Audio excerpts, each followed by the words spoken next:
సైనికుల రిజర్వేషన్ల అంశం బంగ్లాదేశ్లో రాజకీయ సంక్షోభానికి దారితీసింది.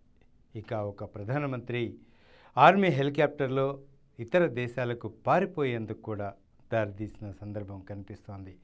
హింస, మృత్యు ఘోష బంగ్లాదేశ్లో నడి వీధుల్లో చెలరేగుతున్న అంశం కూడా ఈ రిజర్వేషన్ల ప్రక్రియ పట్ల తెర మీదకి వస్తున్న పరిస్థితి కనిపిస్తోంది. ఇక ఆర్మీ మొత్తం బంగ్లాదేశ్ని తన అధీనంలోకి తీసుకునేందుకు కూడా ఏర్పాట్లు చేసుకుంటున్న పరిస్థితి కనిపిస్తుంది. అంటే రిజర్వేషన్లు రద్దు చేయాలి, అందరికీ సమన్వయం చేయాలని ఒక వర్గం ఏదైతే ప్రభుత్వం మీద వ్యతిరేకత వ్యక్తం చేస్తుందో అప్పటి నుంచి కూడా బంగ్లాదేశ్లో తిరుగుబాటు మొదలైన పరిస్థితి కనిపిస్తోంది. ఇక ఈరోజు ఒక రాజకీయ సంక్షోభానికి మారుపేరుగా రాజకీయ సంక్షోభాన్ని తలదన్నే విధంగా ప్రధానమంత్రి షేక్ హసీనా ఆ దేశం విడిచి ఇతర దేశాలకు పారిపోయారంటే అక్కడ నిరసనలు ఏ స్థాయిలో చోటు చేసుకుంటారని కూడా అర్థం చేసుకోవచ్చు. ఇక షేక్ హసీనా కుమారుడు కూడా మిలిటరీ ఆర్మీ ముఖ్య నాయకులకి, ముఖ్య అధికారులకి ఆదేశాలు జారీ చేసినప్పటికీ కూడా వాళ్ళు బేఖాతరు చేస్తున్న పరిస్థితి కనిపిస్తోంది.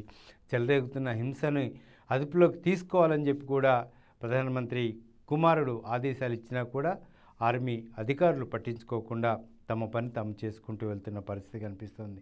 అంటే అధికారికంగా పూర్తిగా హ్యాండ్సప్ అనే పరిస్థితి బంగ్లాదేశ్లో చోటు చేసుకుంటున్న పరిస్థితి కనిపిస్తోంది. ఇక ఇంత హింస చెలరేగుతున్నా, ఇంత అమాయకులు చనిపోతున్నప్పటికీ కూడా ప్రధానమంత్రి ఈ అంశాన్ని నియంత్రించడంలో కానీ కంట్రోల్ చేయడంలో కానీ విఫలమయ్యారు అనే వార్తలు తెర మీదకి వస్తున్న పరిస్థితి కనిపిస్తుంది. ఈ నేపథ్యంలో ఇటు ప్రజా తిరుగుబాటు ఇంకా పూర్తి స్థాయిలో తారాస్థాయికి చేరక ముందే ఇక షేక్ హసీనా ప్రత్యేక విమానంలో అక్కడి నుంచి ఆ దేశాన్ని విడిచి వెళ్ళిపోయే పరిస్థితి.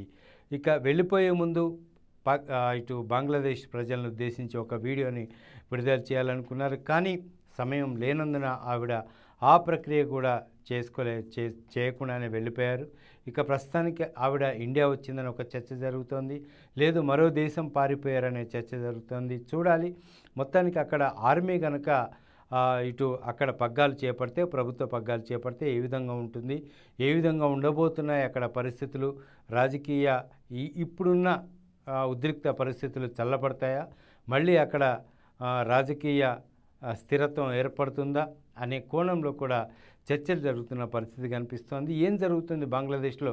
నిన్నటి వరకు నిశ్శబ్దంగా, ప్రశాంతంగా, ఎలాంటి అలజడి లేకుండా ఉన్న బంగ్లాదేశ్ సడన్గా ఎందుకు ఈ రకంగా ప్రధానమంత్రి దేశం విడిచి వెళ్లాల్సిన పరిస్థితులు తలెత్తాయి అనే అంశం పట్ల ఉత్కంఠ నెలకొంది. దానిపైనే దేశ విదేశాల్లో ఆసక్తికర చర్చ కూడా జరుగుతోంది.